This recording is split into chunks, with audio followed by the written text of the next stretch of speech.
What happened to Barbara? A lot of defensive wounds. This is somebody that really hated her guts. She had fought. We were hopeful that we would find something there DNA-wise. Act of a narcissist and a sociopath. What stood out about him over others? He had scratches on his face, definitely raised his eyebrows with those injuries.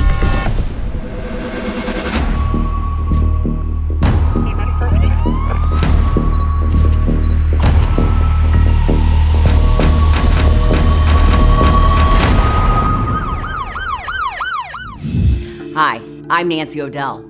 Today's Crime Expose takes us to South Bend, Indiana, where a young mother of two went off to work and never came home. Hours later, she was found by her boyfriend horribly murdered and mutilated.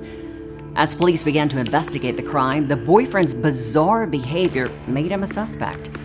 It was a classic whodunit, and police exploded every lead in their search for the killer. One night, a man called police to report that his live-in girlfriend, 33-year-old Barbara Shepard, had not returned from work. St. Joseph County sheriffs responded to Low Bob's tobacco store to investigate. Police were called and they did go to the Low Bob's tobacco shop. The boyfriend reported her as missing, and police found her vehicle still parked there and the business closed, but she was nowhere around. Barbara's boyfriend wasn't satisfied with the outcome and decided to go look for her himself. Something just told him to go by her work, and he did. And he went to the side of the building and he found her body. He dropped to his knees and she was face down. He rolled her over. She was heavily concentrated in blood, but he believed that he heard her gasp or gurgle. She was face down. He rolled her over, tried feeling for a pulse, and rolled her back face down so she would not choke, and started screaming for help and called 911. Homicide investigators arrived shortly after. They discovered a horrific crime scene and Barbara's boyfriend in shock.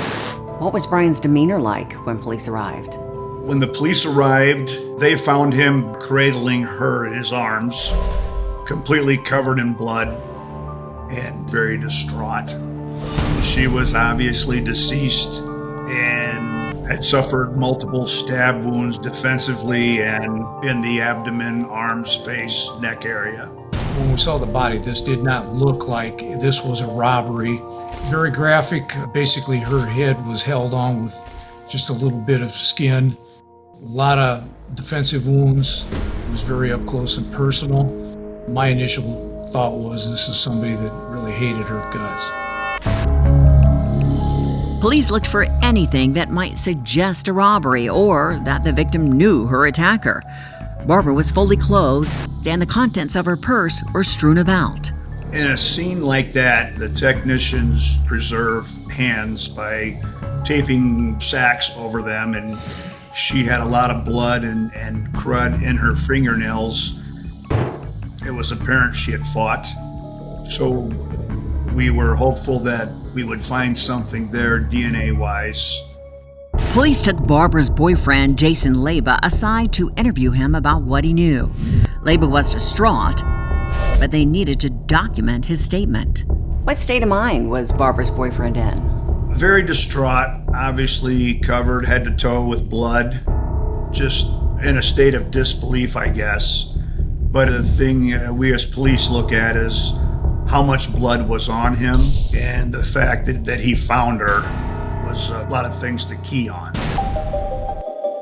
He said several things during the interview that raised a flag. Something just told him to walk over there, and said that Barbara had willed him to find her. That definitely raised some eyebrows. He was obviously a witness in a very stunned state. But you just found somebody that you love, not just dead, but graphically destroyed. First instinct is, was this guy involved? It was a matter of digging in, finding out what happened, and going after the person that did it. Investigators canvassed the area for security cameras or someone who may have heard the attack. They discovered the tobacco store had a surveillance camera that had been recording. What did you find, if anything? We actually witnessed her clocking out and leaving the store right at 8 or shortly after. And then you could not see anything outside. Nearby, a man reported that he heard noise about the time that Barbara exited the back door. What did the man hear? There's a gas station directly across the street. The gentleman that was buying gas heard like a muffled woman's scream several times, and he had looked but did not see anything. And it would have came from the area of where her body was found. Now, we can't tell you that that was her screaming, but common sense is that the scream came from that location. She fought for her life. That guy may have very well been hearing her about to be killed. Police tried to make sense of the shocking murder and what might have gone down. It was a bloodbath, and Barbara Shepard had fought hard against her attacker. The medical examiner carefully gloved the victim's hands to preserve evidence. With any luck, the attacker's DNA was left behind, but it wasn't much to go on. There were some items left around her body that looked like would have been out of a lady's purse or something that were scattered to make it look like this was a robbery and this was part of his plan. The one key piece of evidence was the hair in her hand. That was pretty much the extent of what we had that was going to be of any real kind of value. Police continued processing the crime scene throughout the night. They looked for anything that could be a clue to who did this to Barbara Shepard. The next morning, her boyfriend curiously returned to the scene of the crime. Something compelled him to come back, as if searching for something. So was he out there to see what was going on, try and gather information? St. Joseph County homicide detectives investigating the murder of Barbara Shepard looked for a direction forward to find her killer. Someone had brutally slain the mother of two, nearly decapitating her. The next morning, Barbara's boyfriend eerily returned, looking over the blood-stained ground where he found her. But when he came back to the crime scene, my feeling was that he wanted to be near the action. And you have to take that a couple different ways. Was he out there because he wanted to be a representative of Barbara, or because he wanted to listen to what cops had to say, see what was going on, try and gather information? Inexplicably, Jason Leba found a ring he had given Barbara on the ground where cops had searched. What did you think about this man finding evidence at the crime scene? He finds the body, he has blood on him.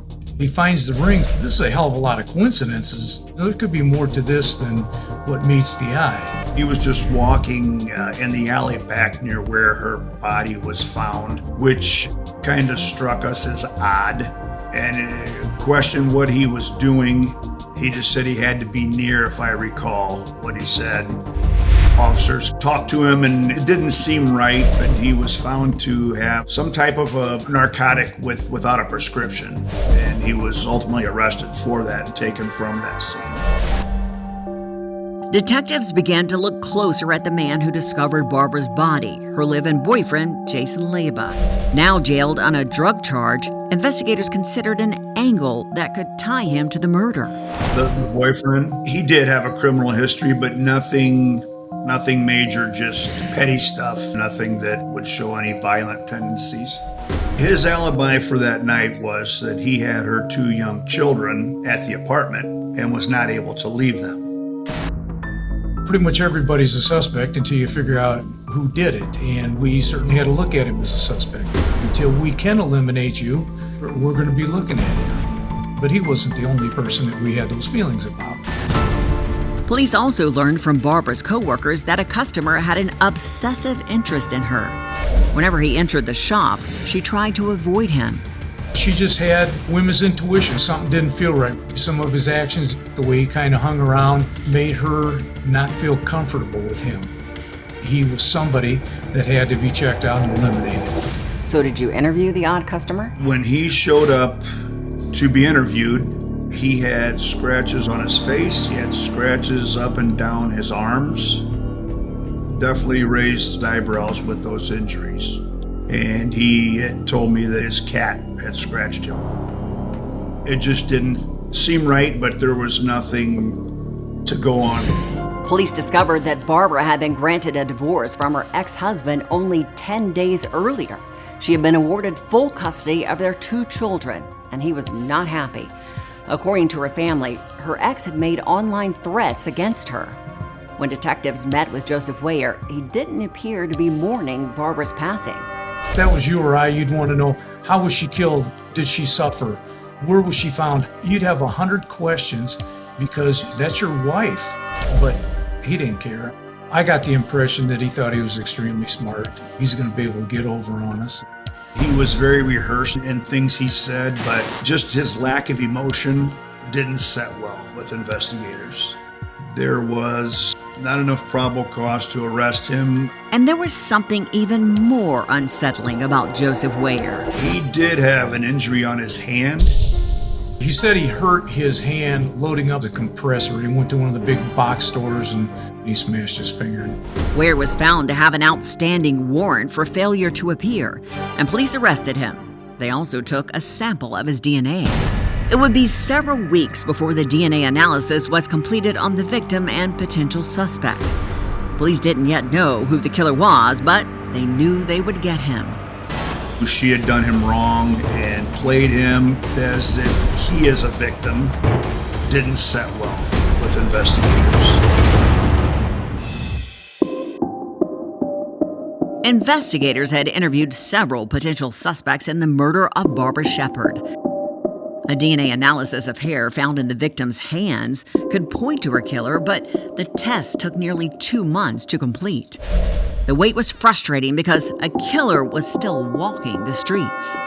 We sent that hair off with the DNA and I want the response tomorrow.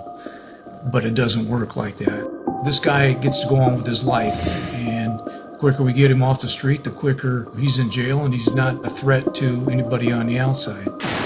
In the meantime, police continued to investigate Barbara's ex-husband, Joseph Weyer. And the more they learned about him, the less they looked at anybody else. What did you learn about Joseph Weyer and Barbara's marriage? She had been married for over 10 years, had 2 young sons, and she and her recent ex-husband had never lived together. He lived with his mother in Goshen. Just didn't take care of his kids, behind on child support, lived with his mommy, and he spent all his time down in the basement playing video games. Apparently couldn't hold a job for any particular length of time. Barbara kept the children and provided for the children. She had filed for divorce. We learned that 10 days prior to her death, their divorce was final. When questioned about his whereabouts the night that his ex-wife was murdered, Weyer told police he was alone in the house, doing what he always did. He said that he was at his mother's house in the basement and he had been gaming. We did serve a search warrant and we did recover a gaming system that did show that it was online during that time frame, but there was no way to know if he would have been playing or not. And as investigators spoke with Weyer for another interview, the more he dug himself into a hole. There was no love lost for his deceased ex-wife, Barbara Shepard. He didn't really speak of the relationship much, other than she had done him wrong and kind of played him. He's a good father to his kids, and I can't believe she's doing this to me. And I believe he had the thought that he was always going to win her back, although he never moved in with her or took care of the boys as a family. There was not enough probable cause to arrest him, and he was very rehearsed in things he said, but just his lack of emotion didn't set well with investigators. 2 months after Barbara Shepard's brutal murder, the DNA results were completed. None of the samples from the crime scene matched Barbara's new boyfriend, and he was eliminated. Police now knew without a doubt who had stabbed and mutilated the mother of 2. What did the autopsy reveal? She had a small clump of hair in her hand. The hair was Joseph Weyer's. My initial thought was, good for her. She fought and she caught him by fighting. Tragic that she's gone, but a sense of pride that she was able to reveal her killer. Joseph Weyer was charged with the murder of his ex-wife, Barbara Shepard. He proclaimed his innocence and never expressed any remorse for her death. What do you think happened the night Barbara died? He had planned on going to kill her. I believe he started his video game to make it look like he had been gaming. He went over and then he killed her. And I think he went home and probably slept like a baby that night. Here's a girl who's had a rough life, providing the best she can for the people that she loves, and it was just heartbreaking.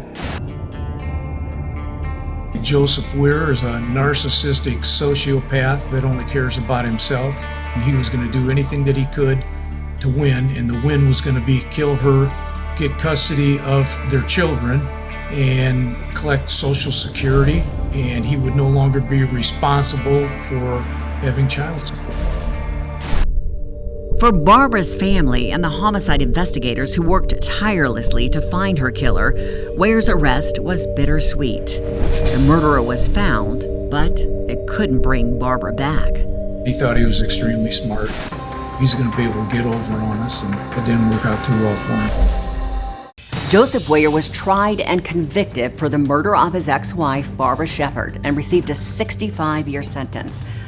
Barbara, the mother of 2 boys, had been working to support her children, who were now left without a parent to raise them. Barbara fought to the death as Weyer stabbed her, and Barbara's dying act is the very thing that convicted her killer. And now, it's time for today's Safety Spotlight. Barbara Shepard was a revered mother who seemed to have moved on from her abusive ex and even found love again. And just when everything seemed to be looking up, her ex-husband savagely killed her. This heartbreaking event underscores that domestic abuse can escalate over time, and that leaving an abusive relationship does not always ensure the end of violence. Custody disputes can further exacerbate tension and hostility. When dealing with a divorce from an individual with a history of domestic violence, vigilance is crucial. And while no advice can assure that you will be safe 100% of the time, here are a few tips that could help. Keep records of any threats or dangerous behavior and take them very seriously. Consider consulting law enforcement and inform friends, family, or neighbors about the situation so they can help monitor your safety and provide support. Handle all communications through lawyers whenever possible. This minimizes direct contact and reduces the risk of confrontation.